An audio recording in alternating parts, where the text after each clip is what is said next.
Bom, vamos continuar agora a última parte de vazão, né?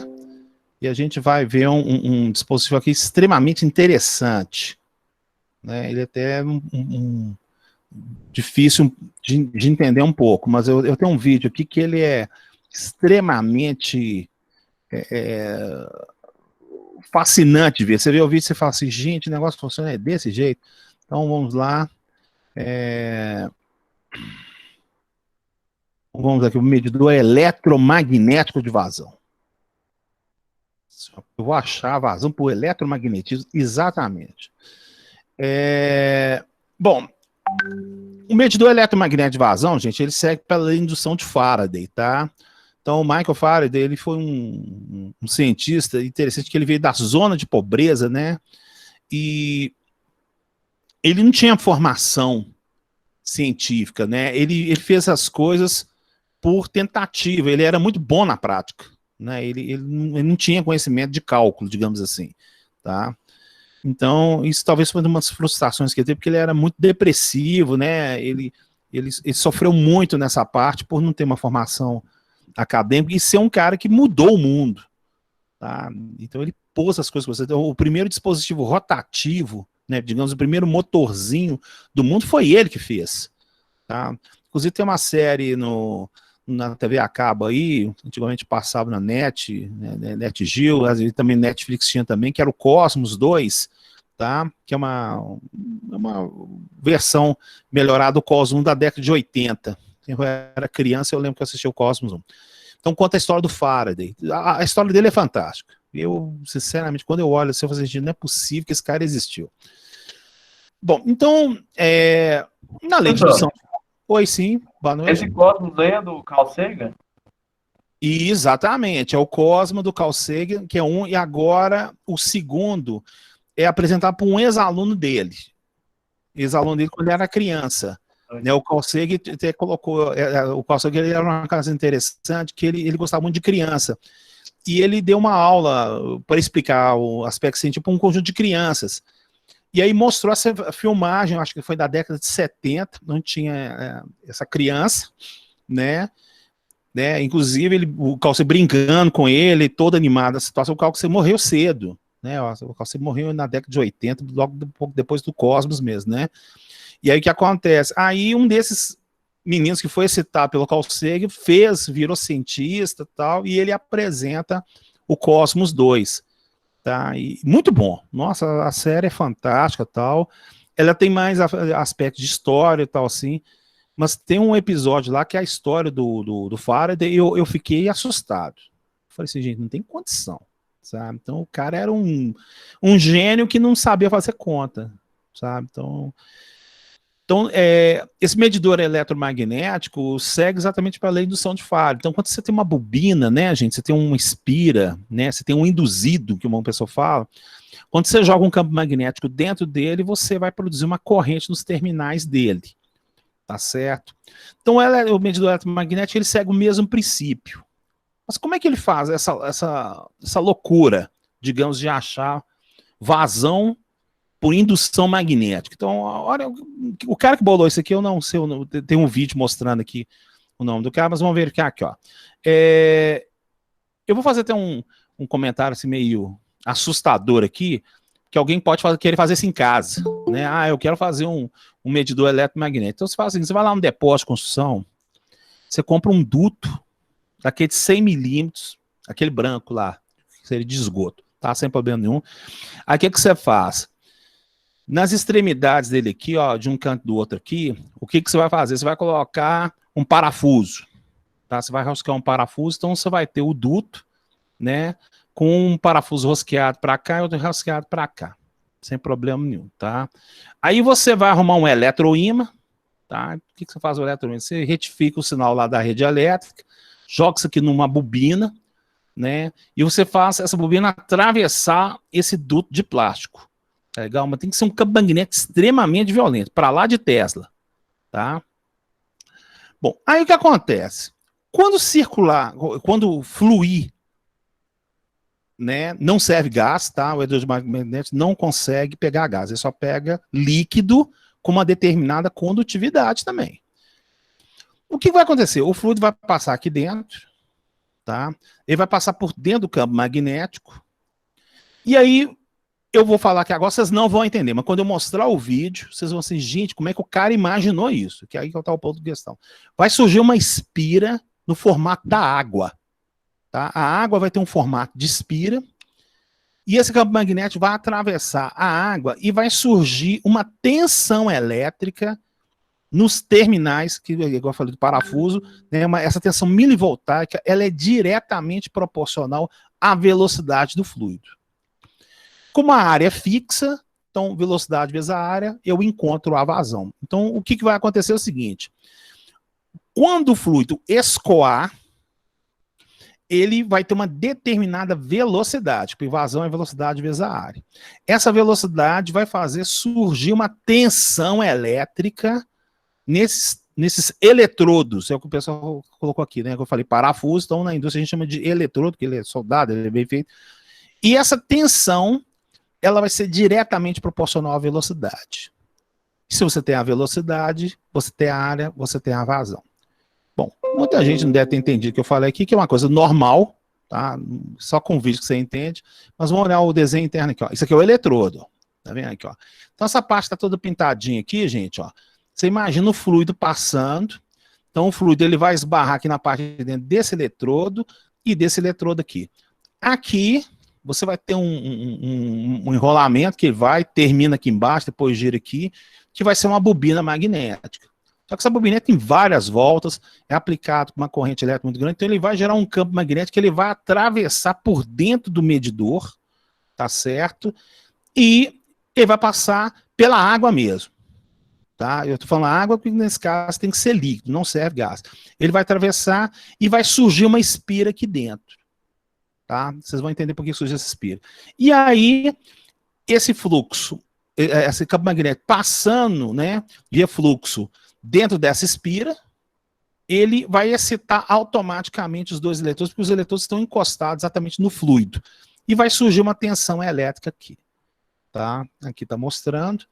Tá? Uma das vantagens que existe no medidor eletromagnético, gente, é que ele pega sistemas tanto laminares como sistemas turbulentos.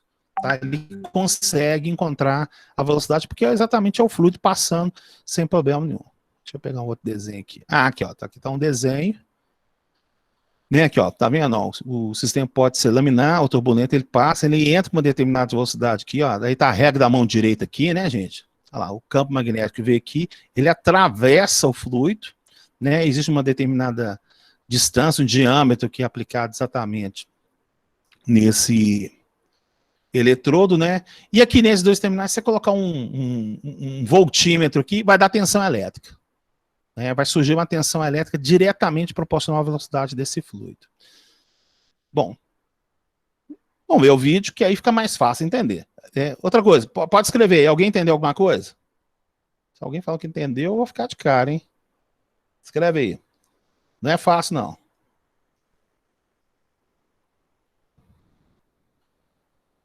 Professor. Sim, pode falar. Lá onde que eu trabalhava, a gente usava um medidor, acho que ele era tipo desse. Só que, pelo que eu entendi, esse eletrodo aí, ele é furado dentro do tubo, ou pode, o que a gente usava lá, a gente só encostava na parede do tubo para fazer a medição. Não, esse aí você vai aprender isso comigo, isso chama ultrassônico. Esse é o ultrassônico? Esse agora é ultrassônico. Aí usava ele para medir a vazão também, aí é diferente desse aí. Não, esse é ultrassônico. Não, esse é diferente. Tá. Deixa eu pegar um vídeo aqui. Mestres da vazão, versátil.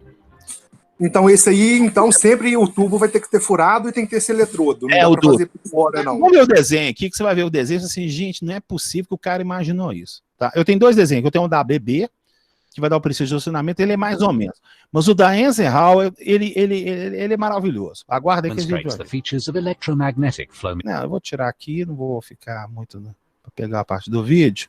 Então aqui, ó, tá aqui o medidor eletromagnético vazão, então o fluido escoa aqui dentro. Então a área aqui, ó, é a mesma durante todo o percurso, tá? Então, o que acontece? Tem um campo magnético extremamente violento aplicando, atravessando o duto, e essa tensão elétrica que cai nesse circuito embarcado aqui, né? Esse circuito eletrônico, que mostra qual que é a vazão. Vamos ver, tá aqui os modelos que tem, né? que a ABB faz, tal, certinho. Aqui tem explicação da lei de indução de faro. Então aqui, ó, tem a bobina, tá vendo? Aqui tem uma bobina, ela atravessa aqui dentro, tá? Tudo certinho.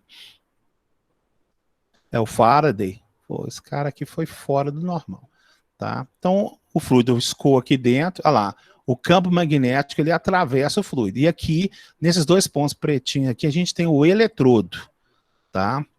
Bom, então na medida que o fluido passa aqui, você tem um campo magnético, vai surgir uma tensão elétrica aqui, tá? Diretamente proporcional à velocidade do fluido escoando aqui, tá? Aguarde que tem um outro desenho que vai ficar melhor, tá?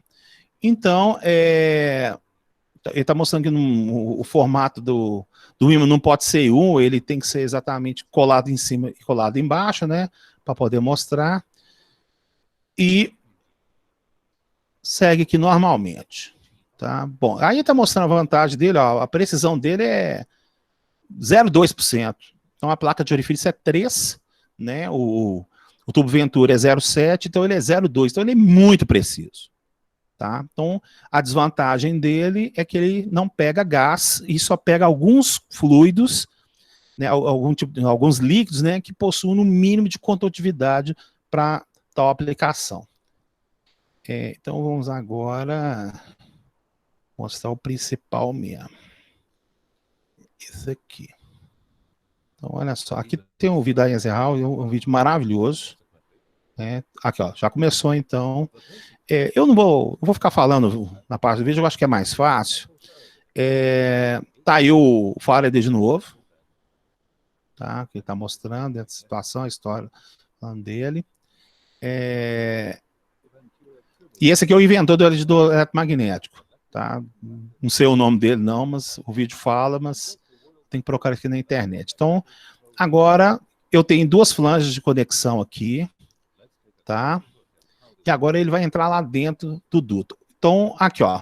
Aqui nós temos o campo magnético, tipo o polo norte, né? Aqui o polo sul. Ele vai atravessar, veja, um campo magnético muito forte, ele atravessa dentro do duto. Aqui nós temos um eletrodo e aqui nós temos outro eletrodo. Aí, mostrando exatamente o polo. Tá? Ele é energizado, aí está mostrando como é que é feito o acoplamento. Tá aí o campo magnético atravessando. Você pode ver que o campo magnético ele vai encostar em todo o fluido e também no caso do eletrodo, que eu já tenho o corte do eletrodo aqui, ó. Então o eletrodo ele encosta, né, na parte de dentro lá, na casa do fluido. No caso do líquido, né? Bom, então aqui a câmara, então essa câmara aqui tem que deixar passar o sinal magnético aqui. E aqui nós temos o líquido. Então os dipolos magnéticos do líquido, gente, eles são todos misturados. Eu queria que o pessoal fizesse um comentário. O pessoal sabe como é que faz ímã artificial?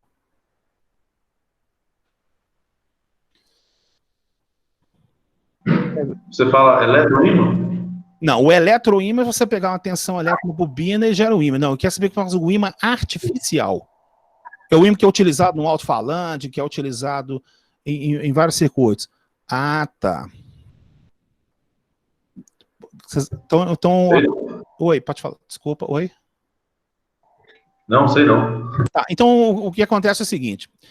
Você vai pegar uma barra de ferro, tá? É um ferro, um material aí que você sabe, tá, gente? Eu tô falando, eu como engenheiro eletrônico, tá? Então, você pega uma barra aí que tem uma propriedade, etc e tal, núcleo de ferro doce, o material que qual é o material específico, eu fico devendo para vocês. Mas o princípio é o seguinte.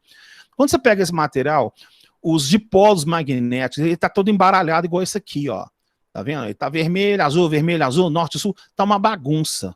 Então essa bagunça, como ela está desorientada, o sinal não tem magnetismo. Aí o que o pessoal faz? O pessoal pega essa barra e enrola ela num campo magnético extremamente grande, uma bobina gigantesca. E aí joga uma temperatura e esse material ele derrete, né?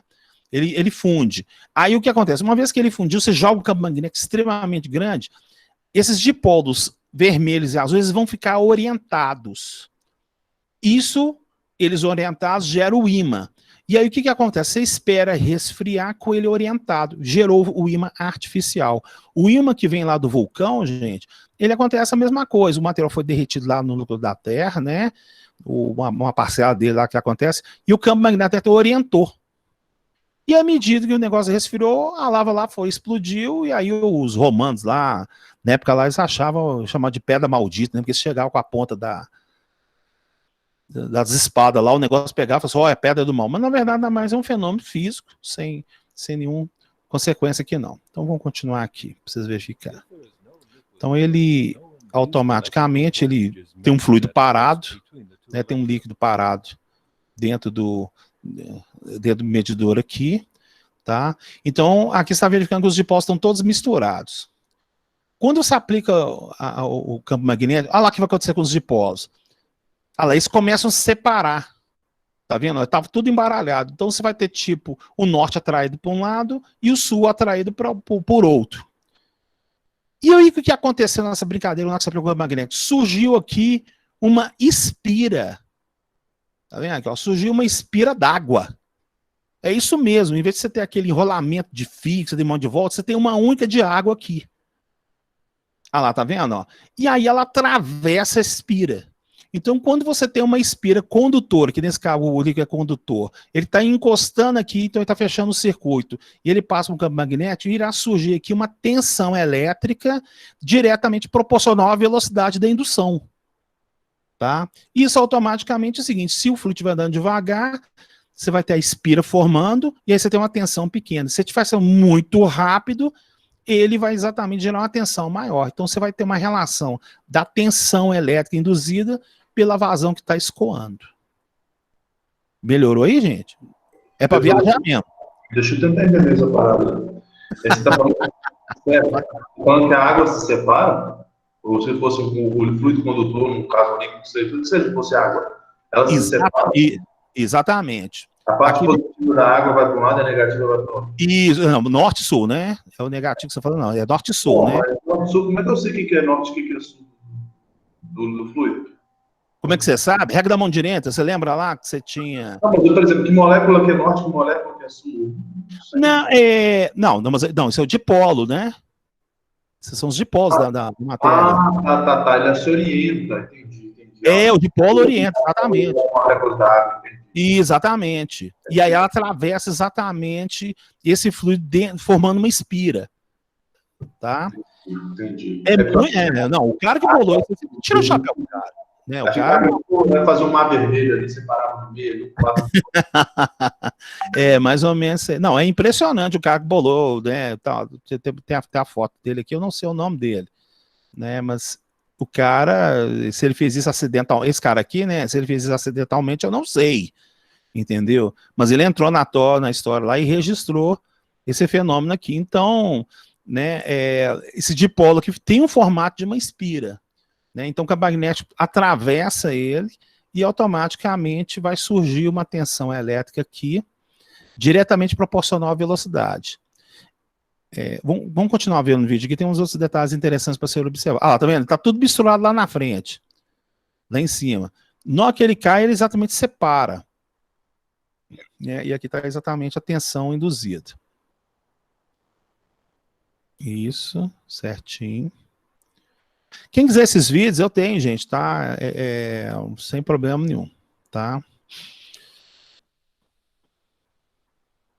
Bom, agora, o que ele vai mostrar aqui? Ele vai mostrar também o aumento da velocidade, ele está gerando mais tensão elétrica nos terminais ali, tá? Agora ele vai mostrar quando você inverte os polos, tá vendo? Ó, você tem o vermelho e azul. Na hora que ele inverter o campo, ó lá, de norte e sul para sul norte, ele vai inverter agora, quer ver? Ó?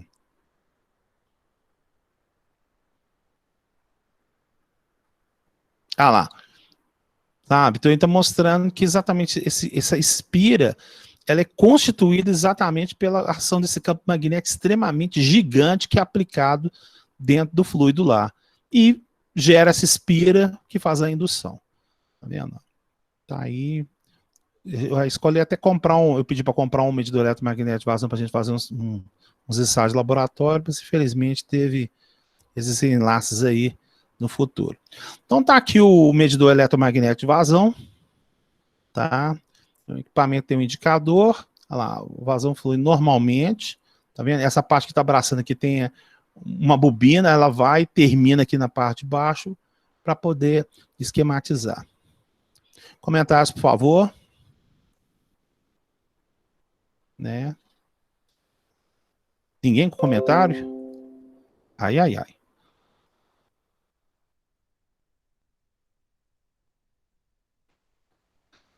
Vamos ver aqui. Já estamos tá menorzinha hoje, né? Vamos ver aqui. Vamos ver então aqui. Ninguém comentando nada. Ninguém trabalha na área de vazão aí para fazer um comentário? Não, né?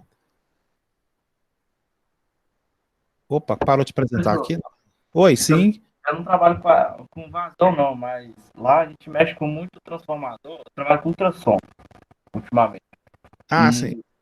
E lá a gente varia muito o núcleo, né, para variar a indutância lá do transformadorzinho lá. Isso. Eu imaginei que a água ia fazer algo parecido, né? Ia variar ali a densidade do núcleo, né, para variar a indutância. Só que funciona com corrente alternada, né? Não com corrente contínua. Isso, eu entendi. Mas aqui o procedimento é diferente. Eu tô vendo que o André falou que onde ele trabalha tem 2. Comenta aí, André, como é que é o negócio lá? Você tem áudio aí? Como é que é?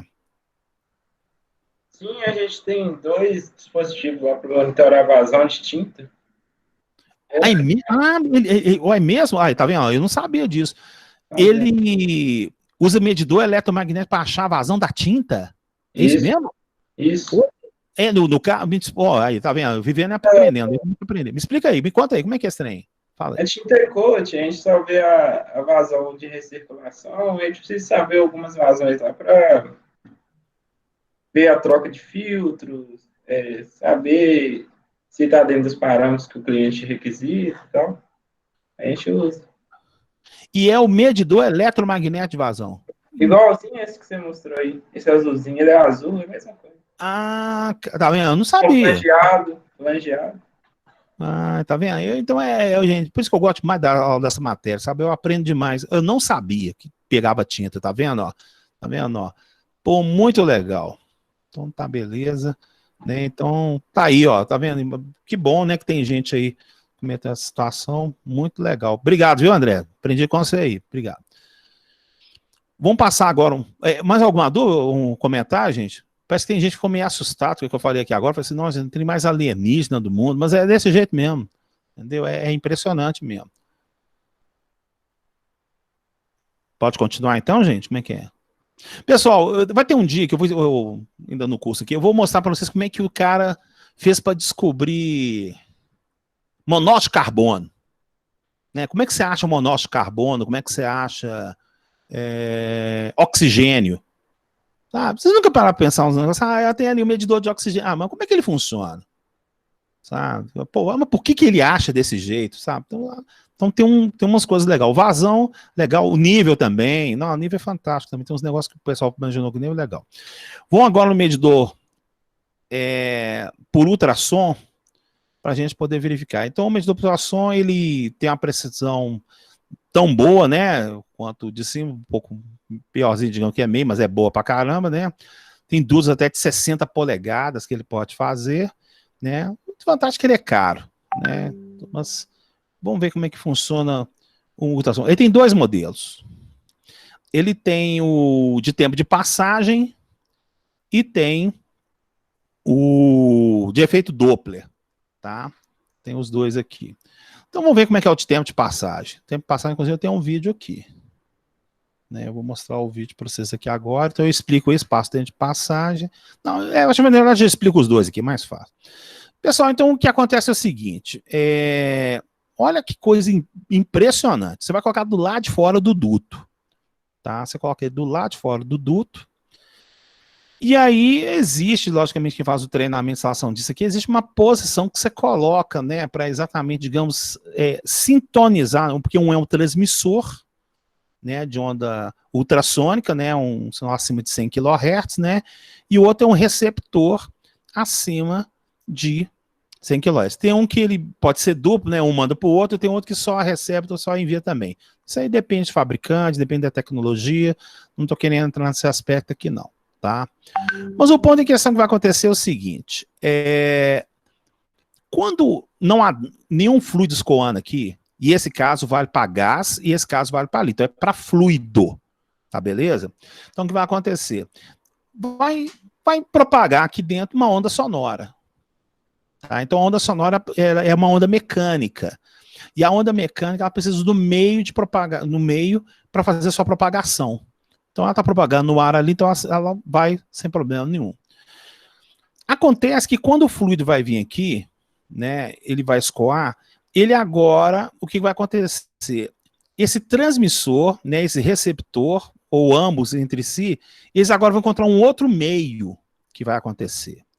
Se esse fluido tivesse parado, você teria simplesmente uma mudança das velocidades, não que você troca de um meio para o outro, porque aqui está um meio ar, ele cai no meio viscoso lá, muda a velocidade, depois ele vai lá, volta de novo. Seria o aspecto da física que a gente aprendeu. Mas acontece que é o seguinte, agora ele não está parado, ele está fluindo. E como ele vai estar fluindo, vai acontecer uma outra coisa, né? Alguns dispositivos, ele possui uma área de captação, entendeu? Então você manda essa onda, ela bate, por exemplo, no início, o cara sabe que ali é 0 litros por segundo. Tem uma outra lá que ela bate um pouquinho mais para frente, ela sintoniza, vai lá, pega 1 litro, 2. E tem outros que ela começa a mexer no que chama na fase de recepção, né? Existe um pequeno atraso, né? Um pequeno atraso dessas ondas lá, tanto que está transmitindo e receptando, e aí automaticamente, pela essa diferença das amplitudes dessas ondas, do sinal alternado, né?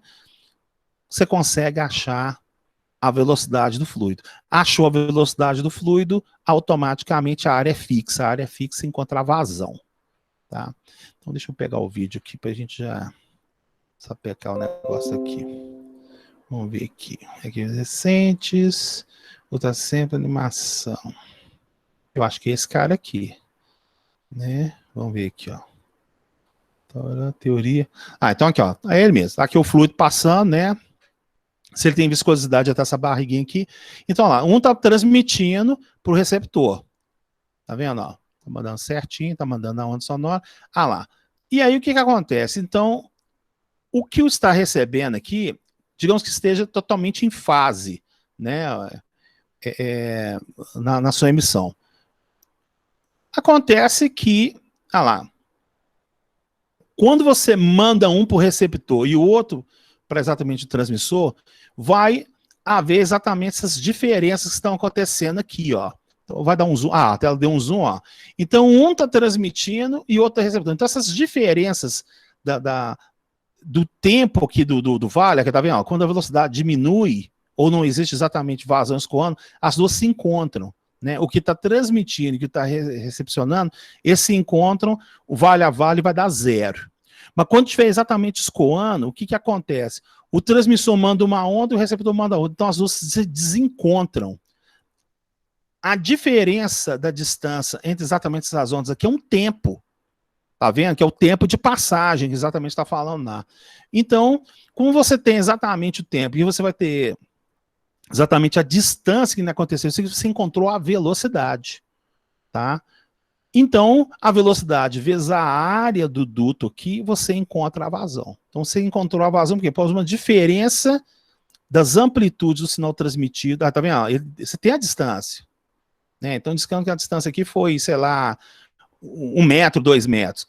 Aí você sabe que em 2 metros demorou X espaço daquela onda lá. Então, distância sobre tempo é velocidade. Velocidade vezes a área daqui, você tem a vazão. Então é assim que você consegue achar por tempo de passagem, tá?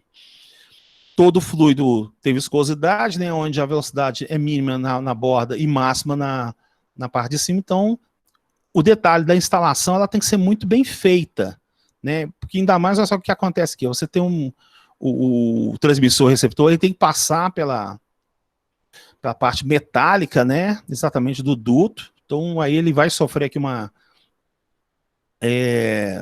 difração, inflexão. Como é que chama o que inverte, gente? Até esqueci o nome dele. É difração mesmo, isso. Vai ter é difração? É difração mesmo, gente? É, né? Até esqueci. Me ajuda aí. Como é que é, Albert? Repete. O que muda o ângulo é difração, né? Difração não, refração. Ele vai ter uma isso, vai ter uma refração. Refração muda do refração ângulo no meio do calor. Quando ele bate, por exemplo, isso é um exemplo de refração. O calor, a luz do sol, ela incide sobre uma superfície e aquele calor propaga sobre você de volta. Isso é refração.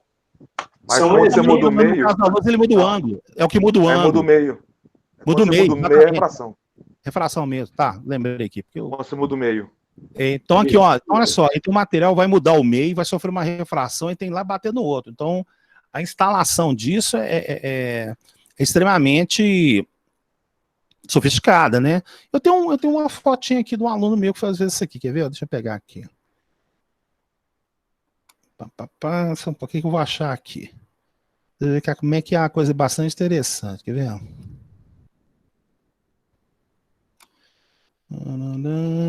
Aqui, ó, achei. Opa. Aqui, ó. Isso aqui é lá aí na Regap aí, Betim. Opa, sumiu aqui. Isso é lá na Regap Betim. Tá vendo, ó? Olha lá. Você tem um medidor ultrassônico. Tá vendo, ó? Então, deixa ele... Aqui não tá querendo para frente aqui, como é que é? Deixa eu abrir com outro software aqui, peraí. Abrir com visualizador. Isso, aqui, ó, tá vendo, ó? Então, neste caso aqui, ó, você tem ele lá de fora, aí ele tem que vencer o material do duto, né? Exatamente, aqui do de ferro, para depois pegar o gás natural que tá lá dentro, ó. Tá vendo? Então, deixa eu até pegar a fotinha aqui, ó. Deixa eu ver aqui, ó. Aqui tá mostrando a parte da frente dele. Tá vendo, ó? E aqui, ó, tá mostrando a ligação, tá vendo, ó? O sinal propaga, ele atravessa lá dentro, bate no receptor, né? Esse aqui deve ser outro equipamento lá para poder exatamente mandar o sinal, né? Ah lá, tá vendo, ó? Existe a interligação deles, ele manda, e aí o sinal vai lá para cima e fala qual que é a vazão que tá escoando aqui, né? De gás natural aqui, que ele pode verificar certinho. Eu tinha um aluno que ele fazia essas instalações lá dentro da Regap, era uma empresa terceirizada, né? Aí, tá vendo? Ele mostrou o valor que deu aqui. Equipamento da Chrome. A gente viu um vídeo da Chrome semana passada, aquele do rotâmetro. Você vê que é uma empresa extremamente respeitada, né, gente? Essa parte de cimentação aí. E aqui mostrando exatamente. Tem alguém que comentou que utiliza isso aí? Quem que é, por favor? Falou isso antes aí? Cadê a pessoa aí? Quem que é? Eu que falei, professor. Tudo bom, Ronan? Beleza? É desse jeito aí, mais ou menos, que você queria falar? O que a gente usava, ele era móvel, não precisava fazer essa instalação dele, não. O inspetor vinha e só encostava ele na parede do tubo. Aí era para avaliar a vazão do trocador de calor lá das prensas. Aí quando esse trocador de calor estava sujo, diminuía a vazão. Aí ele sabia que estava na hora de trocar para essa vazão que ele media lá com esse ultrassom. Então, na minha maneira de ver, esse aparelho ele encontrava exatamente o ruído mecânico da propagação do sinal, entendeu? Então, quando tivesse turbina, ele gerava uma outra frequência, e essa frequência era diretamente proporcional ao escoamento, digamos assim, tá? Gostaria de ver o equipamento desse aqui. Deve ser o mesmo que o pessoal utiliza para descobrir vazamento, né? Em alguns edifícios assim. O cara coloca um aparelho, e aí o que acontece? Ele está lá na parede seguindo o caminho lá do duto. Na hora que tem um furo no duto, ele dá um apitozinho. Só que a gente não ouve isso lá, né? Aí o cara fala, opa, aqui que tá o vazamento. Aí o cara quebra a parede e achou o ponto lá, porque o aparelho, por quê? Porque a frequência que o fluido estava escoando era uma. Na hora que ele chegou no furinho, ele deu uma outra frequência. Né? Então você tem parede, cimento, gesso lá, seguindo o duto. Aí tá lá, digamos que tá lá marcando lá, sei lá, 10 kHz. 10 kHz, 10 kHz. Aí na hora que ele acha um 12, esse 12 não podia estar acontecendo ali. É por quê? Porque tá escapando, fez tipo a água fez tipo um apitozinho diferente, assim, mudou a frequência, o cara acha o ponto. Deve ser o mesmo tipo de princípio que faz aí, tá, Rona? Mais ou menos aí. Tudo bem? Ô, Herbert, me explica uma coisa aqui. Como exatamente a velocidade da água escoando ali dentro do tubo faz mudar a fase da onda ultrassônica? Você fala as duas ondas ali, uma transmite Isso, né? e a outra também transmite, só que elas estão no mesmo meio. Sim. Elas estão em sintonia, né? Em fase, né? Elas estariam em fase se o fluido tivesse parado. Aham. Tá? Então, se o Mas fluido eu não tivesse entendi parado, como exatamente o fluido escoando faz ela mudar a fase dela. tá? É porque um vai atrasar, porque um está contra. Deixa eu pegar outro vídeo. Eu já ia mostrar esse outro vídeo e mostrar para você. Como um está contra o outro, ele demora a propagar, e aí dá a diferença de fase. Quer ver? Olha só, vou pegar aqui, quer ver? Ó. Precisa de funcionamento, volta, ultrassom.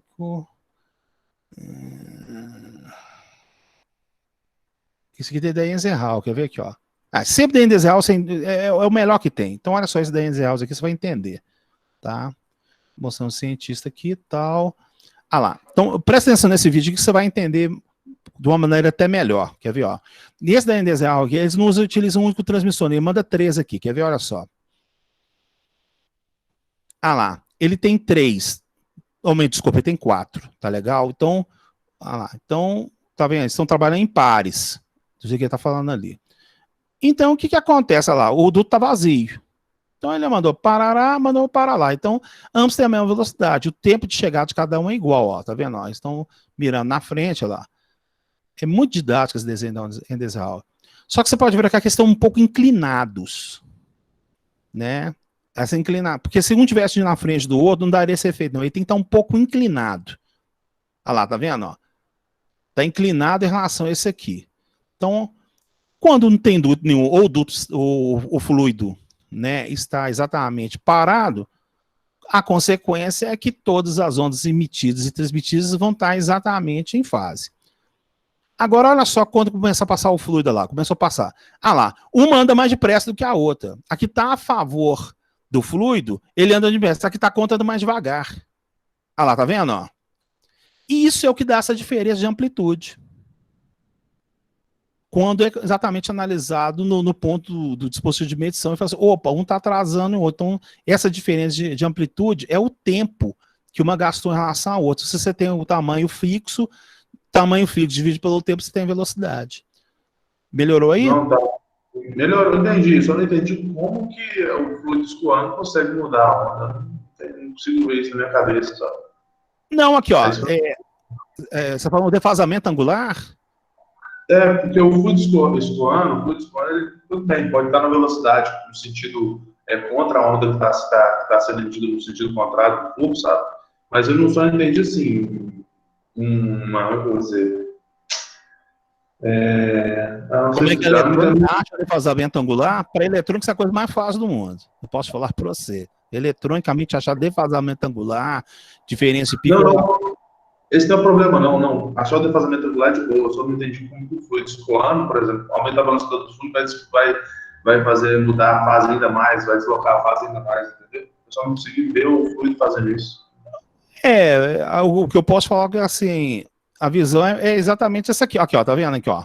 Esse aqui andou mais depressa, então você imagina que a onda propagou mais rápido, a outra propagou um pouco devagar, elas não vão estar em fase. Elas só vão estar em fase quando tiver tudo vazio aqui, ó lá, tá vendo, ó? Né, aqui, ó, aqui tá em fase. Tá vendo, ó? Olha lá, tá todo em fase. Então, assim, o que tá transmitindo, o circuito eletrônico tá captando isso aqui, ele percebe tudo em fase, tá? Né? Agora, quando o fluido começa a escoar, olha lá, esse aqui tá no segundo, que andou mais depressa, que tá no terceiro, ó. Olha lá, tá vendo, ó? Então, só que isso é feito muito rápido, né? Aqui o desenho tá mostrando... Oi? Eu entendi. Tá certo? Então, o desenho aqui, ele tá mostrando uma ondinha, mas o negócio é constante. Entendeu? Né? Vai lá, aqui é um vídeo que está mostrando uma ondinha. Não é assim, não. É constantemente mandando, tá? Aquela onda sonora. E aí, o que acontece? Uma percebe, outra atrasa, dá esse defasamento angular. Aí, tá vendo? Ó? Tá vendo? Ó? Essa aqui de cima andou devagar, outra andou, já foi, quase chegou. Então, se for analisar lá no osciloscópio circuito eletrônico, você verifica esse defasamento angular. Então, os picos lá, igual foi mostrado naquele outro desenho, você consegue exatamente achar o tempo. Tudo bem? Melhorou aí, cara? Tranquilo, tranquilo. É porque, por exemplo, se fosse uma onda eletromagnética, ia acontecer isso também, se a lua aumentasse a Não, velocidade a da onda água. eletromagnética ela não depende do meio de propagação. É uma onda mecânica, né? Entendi. Tem que ser uma onda mecânica, exatamente. Agora vocês estão entendendo a importância de vocês terem esse tipo de definição, né, gente? Que vocês viram lá no curso de física.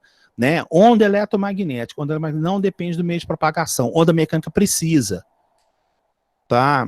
Efeitos que uma onda faz que a outra não faz. Sabe? Então, isso aí é o extremamente importante para entender agora, né? Essa é uma coisa que você viu lá no terceiro módulo, lá, talvez de uma maneira mais acadêmica, né? Aí agora você tem uma aula com um engenheiro, você tem que entender a coisa mais na prática, digamos assim. Sabe? Então, isso que é uma coisa complementa a outra. Tudo bem, Moisés? Tudo bem, tranquilo. Ô, pessoal, alguma outra dúvida? Ô, pessoal, veja bem. Ninguém precisa ficar com vergonha de perguntar um negócio aqui, não. Instrumentação é uma coisa muito diferente que você está acostumado. É muito diferente mesmo. Você não precisa ficar assim, com vergonha, né? Essas perguntas igual o Moisés, se eu tiver meu alcance, eu respondo. O que eu não sei, eu falo que eu não sei, gente. Eu não tenho vergonha de falar também que eu não sei, não. Né? Tá doido, eu tenho muito que aprender ainda nesse mundo ainda. Mas instrumentação é uma coisa muito grande. Então, essa apostila que vocês receberam, ela é grande, mas ela não deve ser nem 10% que existe no mercado. A gente fala isso para vocês numa boa. Entendeu? O que vocês estão fazendo para despertar vocês do que existe, do que o homem foi capaz de fazer, né? Porque ele pega uma variável, transforma na outra, pega aquilo ali, tal. No curso de automação que eu leciono lá, eu passo instrumentação eletrônica, que você chama de instrumentação industrial. Né? Então, no curso deles lá, eles aprendem isso e aprendem a jogar eletrônica para captar aquele sinal. Entendeu? Então, tanto que a carga horária de vocês é 12 horas, eles são 4, né? Porque tem a parte eletrônica, como é que mede, como é que acha aquele ponto, qual o circuito eletrônico, sabe? Então, a abordagem seria esse detalhe. Mas, assim, é impressionante o que o homem fez para exatamente achar determinadas variáveis, sabe? Né? Tem coisas, assim, impressionantes que são feitas aí. Tudo bem, gente? Como é que é? Pode continuar aí? Como é que é? Ninguém com dúvida, gente? Não é possível. Tranquilo, Elber. Siga lá a pelota aí. Tá. Não, mas eu tô vendo um monte de gente calada aí. Não sei se pode ficar Elber, no meu caso aqui, para eu poder te perguntar alguma coisa decente aí, tem que entender isso um pouco mais, até para saber fazer uma pergunta. Né? É porque às vezes eu dou aula de instrumentação, o pessoal fala assim, ó, tem um alienígena ali dentro, na escola, explicando como é que Alguém já viu aquele filme do Star Trek, que o pessoal viaja no tempo? Não sei se o pessoal gosta lá do Spock, do Capitão Kirk lá. Tem uma história lá que eles têm que viajar no tempo para pegar um grupo de baleias. O pessoal lembra dessa história? Não, né?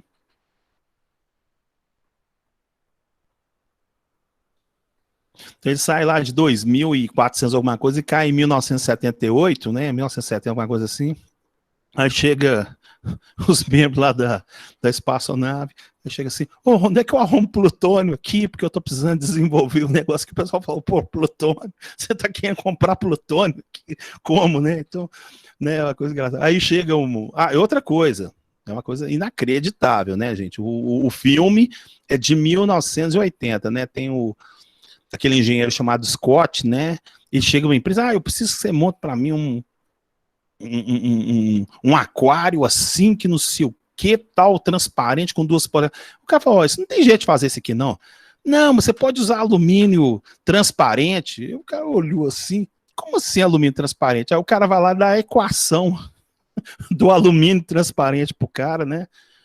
Aí chega os membros assim, você tá mudando a história, você está passando a fórmula do alumínio transparente para ele. Aí o cara falou, quem disse que não foi ele que inventou o alumínio transparente? Então fosse. E aí o que acontece? Talvez vocês não saibam, mas há 5 anos atrás inventaram o alumínio transparente. Né? É uma coisa impressionante. Depois vocês procuram aí na internet, assim, tal, tem a cena do filme, muito bom o filme do Star Trek lá, e o cara bolou o alumínio transparente. Agora você fala assim, gente, não é possível, né? O cara viu o filme e quis bolar um negócio baseado no filme. Mas tudo bem. Beleza, então, Lucas, obrigado aí, viu? Certinho. Vamos continuar aqui. Então, aqui, ó, tá aqui a explicação, né, ó, tudo certinho. Olha lá, tá vendo, ó? Acho que agora fica mostrando, tá mais rápido, outro tá mais lentinho, ó, tá vendo? Entre fase e não sai em fase. Aqui tá mostrando a inserção, né, onde você pode colocar no mesmo lado aqui, né? Então, é muito legal esse vídeo. Ele vai mostrar lá, tá vendo, ó? A onda vai lá, bate. Olha lá, ela propaga e reflete no outro lá, tá vendo? Olha lá. Então, o que acontece? A que manda, ela demora para chegar. A que vai, ela está no sentido, ela chega mais depressa. Então, ali, o tempo de enviar e o tempo de receber, inclusive aí você pode depois virar também 180 graus também, e foi igual foi feito na foto que eu mostrei para vocês da Regap. Tá vendo? Ó? Ele manda certinho e você acha pelo tempo de passagem. E aí, automaticamente, finaliza tudo. Beleza, gente? Tranquilo? Agora tá passando a visão interna, né? Ah lá, tá mostrando de onde é que sai exatamente os sinais. É isso que eu fico falando para vocês, gente. Sabe? Tinha que juntar essa parte de desenvolvimento, porque vocês fazem a parte mecânica perfeito. E aí, junto com a automação, a gente tinha que fazer aparelho de medição, entendeu? Isso que é o tchan da história, sabe? Então, vamos continuar, então. Aí existe agora o Doppler. Gente, o efeito Doppler, não sei se alguém já teve o desprazer, se tem algum parente que ficou com um problema cardíaco aí e tal, mas assim, existe um exame, né, que é feito em laboratório para a parte exatamente médica, que é o exame Doppler. Alguém já fez, já teve um parente que fez isso aí, o exame Doppler? Escreve aí, por favor. Oi, Alberto, fugindo um pouco aí da sua pergunta, esse medidor do tipo Doppler aí, que é bidirecional, ou seja, eu consigo detectar avaliar tanto a velocidade e a vazão ao mesmo tempo? Isso, exatamente. Pode ser que o que o Ronan falou, e pode ser um Doppler também. Tá, eu tô falando assim, eu não sei. É Ronan? Tinha um rapaz que falou que antes, aqui, como é que é? Cadê ele? Sumiu? Não, é Ronan mesmo, acho que o Ronan falou que para achar. O Ronan pode ser um Doppler também, tá? Então, acho que é Doppler, porque lá era vazão mesmo que media, que eu lembro que eles falavam. Então é Doppler. Era o Doppler. Então era um Doppler. Gente, como é que funciona o Doppler? O Doppler você manda uma onda sonora. Tá? Então, por exemplo, vamos pegar na física que a gente está acostumado aqui. Se você ficar perto de uma linha de um trem e vir esperar um trem, o trem vem lá, aí dá aquele espécie de som, né, que um chega meio atrasado em relação ao outro, dá um efeito sonoro assim, aquilo ali chama o efeito Doppler, tá? Existe também uma outra maneira também de se fazer o efeito Doppler, que seria, por exemplo, o caso do radar. Você tem o radar da Polícia Federal, né, da rodoviária lá, onde eles colocam um tripézinho lá e fica mirando exatamente para saber quem é que está passando a velocidade. O que acontece ali? Aquele tripé, ele tem um emissor de onda sonora. Aí o que acontece? Quando ele manda, se o veículo lá na frente, né, a X metros lá, estiver parado, então vai acontecer uma coisa seguinte, ele mandou lá 1 MHz de som, mandou 100 kHz de som lá, de onda sonora, aquilo vai bater no veículo, e alguma parcela daquelas ondas lá, que vão ser todas refletidas lá, algumazinha pequenininha vai lá e vai bater de novo no receptor. Então, se o veículo estiver parado, o que vai acontecer? Você mandou 100, voltou 100.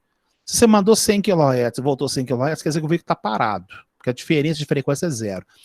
O outro ali anterior, gente, era a diferença de amplitude, essa aqui é a diferença de frequência. Aí o que acontece? Então, quando você vai lá e manda os 100 kHz, isso bate o veículo a uma determinada velocidade, aqui em 100 kHz vira 995, ou vira 105, 104, ele vira uma diferença de frequência. Um desses sinais lá vai bater no veículo, ela vai voltar no transmissor, e o transmissor fala assim, opa, eu mandei 100 e voltou 99. Ou eu mandei 100 e voltou 102. Aí, eletronicamente, você faz essa análise dessas frequências e automaticamente você encontra a velocidade do fluido que está escoando. Se você tiver a área, né, automaticamente você tem o efeito tanto para ondas mecânicas, tanto magnéticas. Não, eletromagnético não tem Doppler, não. Ele precisa do meio de propagação. Né? Tem Doppler magnético? Não tem, não. Não, magnético não tem Doppler, não. Doppler no magnético? Não, Doppler não tem magnético, não. Desconheço. E falar nisso, fazer até um comentário meio engraçado aqui, né? Alguém já trabalhou aí com forno de indução? Só para fazer um comentário aí, forno de indução. Hoje eu ouvi falar na Texid, né? Eu trabalhei em fundição também, né? Com forno de indução. Professor, eu trabalho lá na TechSeed. Forno de lá para fazer os cabeçotes lá? Né? No forno de indução mesmo.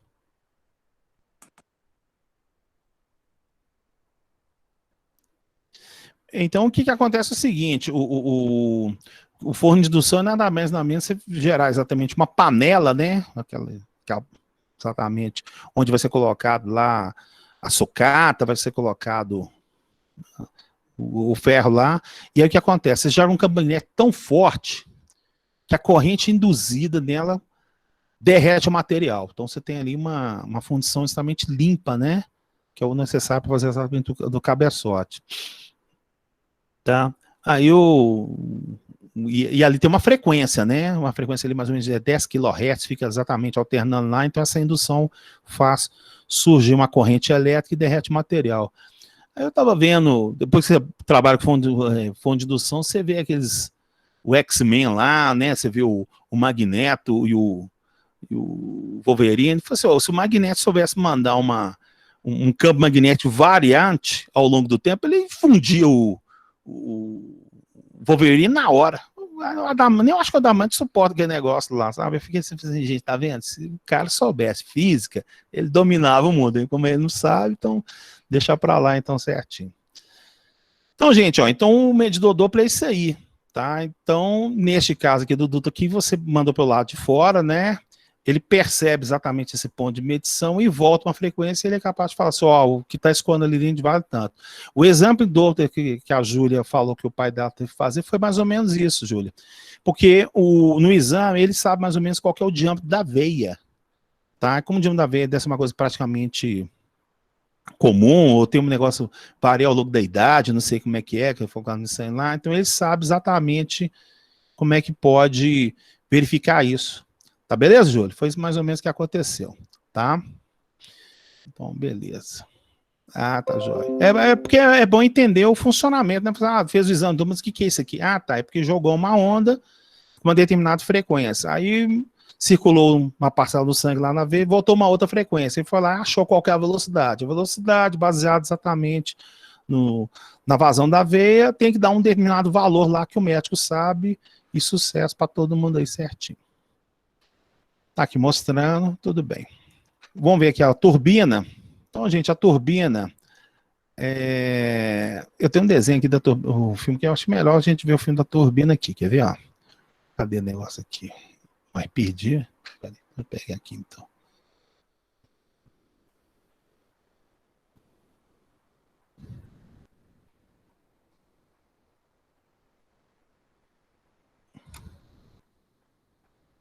Só um pouquinho aqui. Ué, tava aqui agora.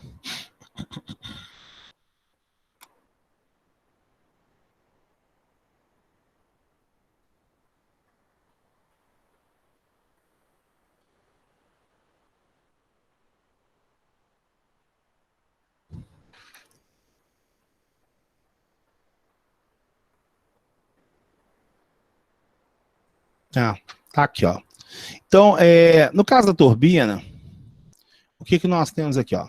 Nós temos uma flange de conexão, tá certo? Tá aqui a flange de conexão, e é inserido exatamente nessa parte da turbina, é colocado um sensor indutivo. Sensor indutivo a gente vai ver isso no 9º capítulo.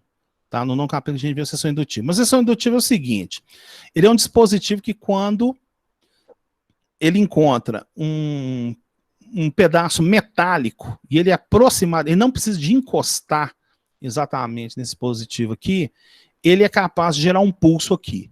Tá? Então vamos ver o corte interno, mostrando aqui, ele vai tirar, lá.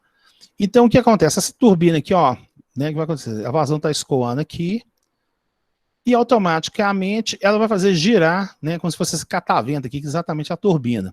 E aí, vamos ver se vai mostrar o desenho aqui, ó, mais de lado. Isso aqui são dentes, né? Cada um tem um dentezinho ali. E esses dentes vão aproximar no sensor indutivo.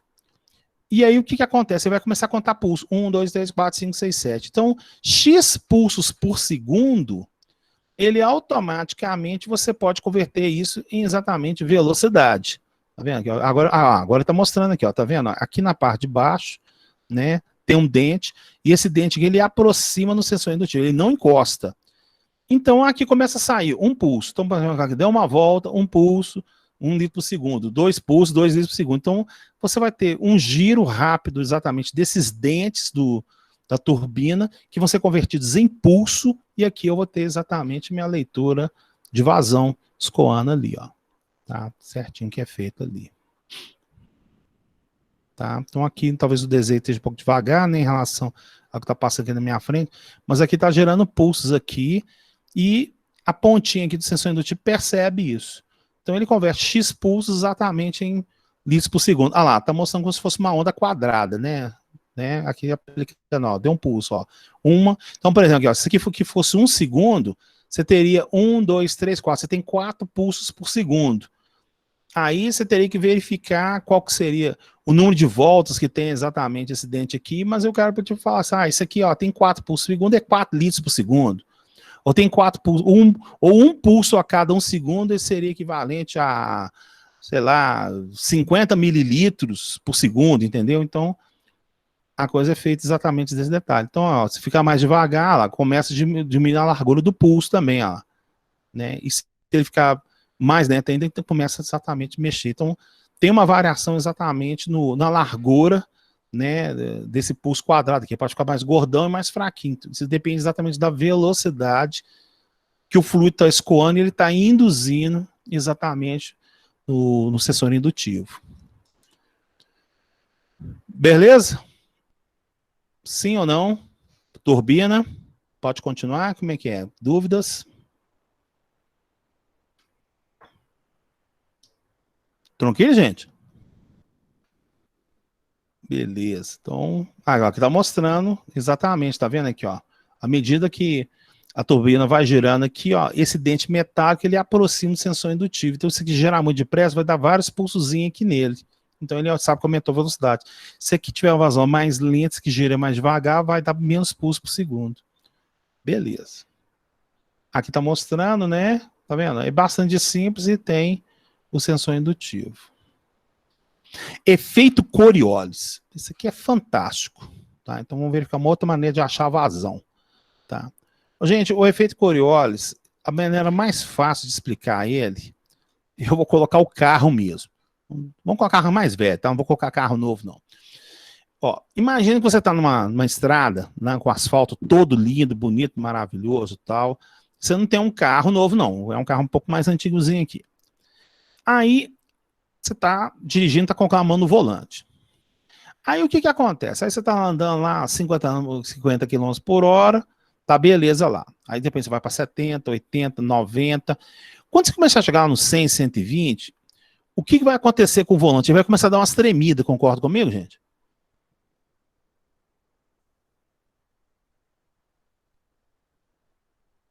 Né? Aí vai começar a dar umas tremidas. Tá? Sim, Herbert, treme mesmo. Ele treme, isso é uma coisa normal, que você aumenta a velocidade, com certeza o sistema todo mecânico, ele entra exatamente em sintonia, em colapsos, a favor ou contra, isso é uma coisa normal que acontece. Então na década de 60, um caboclo teve uma ideia de fazer uma coisa semelhante. Então o que vai fazer aqui? Ó? Ele põe o fluido aqui, aí o fluido ele vem aqui, ele desce e tem essa barriguinha aqui, ó, tá vendo? Tem essa volta aqui, ó. Então, quando ele dá essa volta aqui, isso aqui começa a tremer. A parte de baixo começa a tremer. Na hora que ela treme aqui embaixo, ela produz exatamente uma variação lá em cima dessa caixinha aqui, que tem um sistema que percebe, né? E vai criar uma resistência elétrica de acordo com a vibração. Então, olha que coisa louca que os caras botaram na 1060. Então, o fluido vem aqui, ele vem aqui, ó. Então, na hora que ele vem aqui embaixo, se a vazão estiver muito forte, isso aqui vibra. Na hora que ele vibra aqui embaixo, ele vai produzir uma reação lá em cima e vai fazer uma resistência variar dentro de um determinado valor, capta esse valor e ele encontra exatamente pela vibração, a vazão proporcional que está escoando no fluido ali, tá? Isso aqui só pode ser feito na década de 60 com o advento da eletrônica, tá? Antes não tinha gente fazer isso aqui, não. O efeito Coriolis, ele aconteceu até engraçado aqui na minha casa. Eu fiz uma reforma aqui, eu tive que passar um cano para ligar exatamente lá na caixa d'água, e o pedreiro deixou o cano meio de pendurado. Aí quando a gente ligava a água exatamente lá da rola, dava um barulho assim, né, do cano vibrando, jogando a água dentro da caixa d'água. Aí eu falei, opa, tá dando um Coriolis ali. Eu falava, se o pedreiro falava, o que você tá querendo dizer isso aqui? Eu falei assim, você vai ter que quebrar a parede e embutir esse cano todo aí, porque tá dando uma vibração no cano. Ele tá vibrando exatamente por causa da vazão que tá escoando dentro dele. Ah, foi batata. Ele quebrou a parede, embutiu o cano, que tava em reforma, né? E aí parou o efeito Coriolis, tá? Foi feito lá. Porque o cano tinha exatamente um formato não oval desse jeito, tava um L assim para poder seguir, ele tava pegando essa vibração. Então aqui, ó, tá mostrando, ó, tá vendo a vibração do duto, tá vendo? Aí ela afeta exatamente na base. Então, na hora que ela varia a base, vai variar uma resistência, né? E a captação da variação dessa resistência, ele consegue descobrir qual que foi o ângulo que vibrou isso aqui, que é diretamente proporcional à vazão, seja ela de gás, seja ela de líquido, tá? E automaticamente você encontra, tá? Então, o Coriolis é extremamente fiel a achar a vazão. Então, ele é muito preciso, ó, tá vendo? 0,2, tá vendo? Ó? O duto dele que não é muito grande, é 6 polegadas, né? Mas ele consegue trabalhar umas faixas de temperatura bastante interessante, ó, até muito frio e até mais ou menos quente aqui, podendo fazer. Então, por isso que ele é utilizado bastante nessa área petrolífera, é usado também, tá? Aqui está um desenho mostrando da vibração do Coriolis, tá vendo? O fluxo vem, tá? Que ele vem aqui, então ele vibra. Opa, é por isso que o projeto da picape é caro, preciso de ser robusto para armazenar. Não, não é picape, não, é pipe rack, é suporte de tubulação, Elmer. Ah, não sei do que é isso, não, me explica aí, não sei o que é isso. Não, você tem que passar as tubulações ao longo de sua planta, tipo interligar um tanque de polpa de minério a um classificador, ou um tanque lá numa planta de petróleo, né? E essas tubulações, elas precisam ser apoiadas por estruturas. E as estruturas precisam ser feitas e calculadas de maneira robusta, a fim de amenizar alguns efeitos, como eu te expliquei aí. Um deles é o Coriolis. Perfeito. Obrigado, certinho, entendi. Valeu, cara, ótimo. Então aqui está mostrando como é que liga líquido, né? Como é que liga gás, tá vendo? Gás pode ficar em pé, né? O líquido pode ser deitado. Então, tá aí. Muito caro. Esse aparelho aqui é caríssimo. Gente, agora tem dois aqui. Primeiro é o vertedor, né? Como é que o pessoal faz para descobrir a vazão lá da hidrelétrica? Porque o engenheiro civil, né? Quando ele faz a obra lá, ele cria uma coisa chamada vertedor. Existem uns cálculos exatamente. Você imagina, isso aqui é uma represa, tá, gente? Você tem uma represa aqui. Então, aquela água escoando, exatamente que você vê do vertedor lá, eles conseguem fazer um cálculo baseado na forma do vertedor, de acordo com esse ângulo aqui, que é onde a água passa exatamente, ela passa num determinado valor graduado. E aquele valor graduado está diretamente proporcional à velocidade, tá? Então, o pessoal fala assim, tá escoando X milhões de metros cúbicos por hora na catarata de não sei o que, é porque o cara jogou aquilo numa engenharia, aquilo caiu exatamente numa coisa chamada vertedor, então existe um formato daquilo ali, né, um formato de engenharia, então, na hora que o cara olha exatamente onde a água está batendo, uma determinada graduação aqui do vertedor, ele sabe qual que é a vazão que está acontecendo, tá? O tamanho menor do vertedor, ele seria chamado de calha de Parshall. Aqui não está até mostrando aqui não. Então, seguindo o mesmo princípio, né? Aqui você já tem um equipamento aqui que ele ocupa mais ou menos assim, uns 2 metros por 80 centímetros, seria a calha de Parshall. Então, aqui é feito a mesma coisa, a vazão escoa aqui, ó, então tem umas graduações aqui, ele consegue encontrar a vazão, tá? Isso aí seria, por exemplo, para sistema que você está querendo pegar uma água, por exemplo, de um lago, né, e achar qual que é a vazão que está acontecendo lá, de um rio, para você abastecer a empresa lá, você pode usar normalmente uma calha de pasto para achar essa vazão aqui. Tá vendo? Ó, que ela consegue achar 2.000 metros cúbicos por minuto. Então tem as caras parrudonas, né, para poder fazer isso aqui com certeza. Bom, gente, então, para a gente terminar a nossa aula de vazão, né, o que você tem que saber são os tipos de medidores. Tem uns que acham pela quantidade, outros pela vazão instantânea. Tá? Outra coisa que você verificou também no nosso curso aqui, que seria a vazão por pressão diferencial, ela segue a equação, né? Vazão é o K da raiz quadrada de delta P. Tá? Tem uns não, que ele acha pela variação da área, que seria o rotâmetro.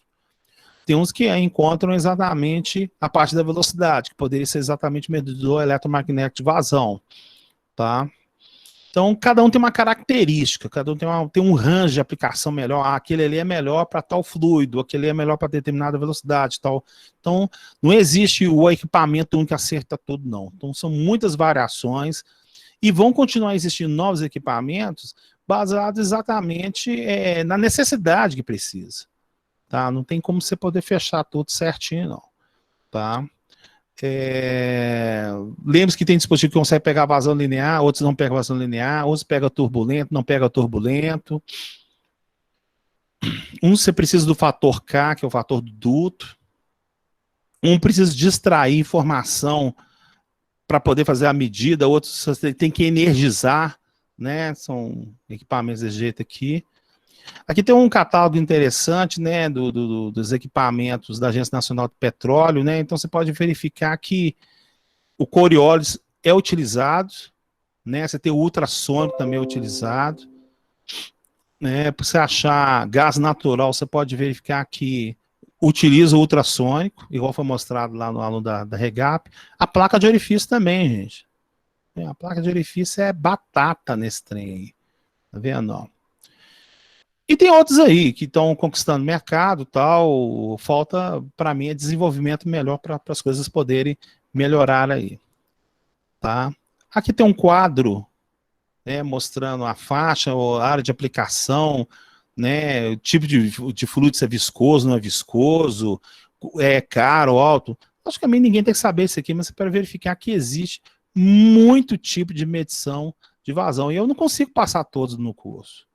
Tá, eu passo alguns assim, que eu já trabalhei e já vivenciei, tá? Mas tem uns aí que, mesmo assim, cada vez eu vou passando, eu vou aprendendo cada vez mais coisas, com certeza, e eu acho isso bastante importante. Pessoal, tem uns exercícios, quem quiser faz os exercícios aí sem problema, para tiver alguma dúvida também pode passar por WhatsApp, e eu estarei à disposição. Bom, gente, então é o seguinte, eu vou até interromper a gravação, a gente continua conversando aqui, só um pouquinho.